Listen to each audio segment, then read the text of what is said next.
19મો દિવસ. આધ્યાત્મિક પુષ્પરૂપે આજનું નિવેદન. માતા મરિયમના કોઈ મંડળના સભ્ય બનીને તેના નિયમોનું સચોટ પાલન કરવું. યુસ્તસ લિમ્પિયસ નામના એક મરિયમ ભક્ત મરણ પથારીએ પડ્યા હતા. તેમના ગુરુએ તેમને પૂછ્યું, આ ઘડીએ કઈ બાબત તમને આનંદ આપે છે?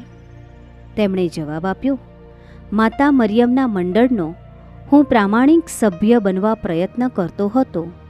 એ વાત મને અત્યારે ઘણો જ આનંદ આપે છે. હે માં, તું છે મારી વાલી માં.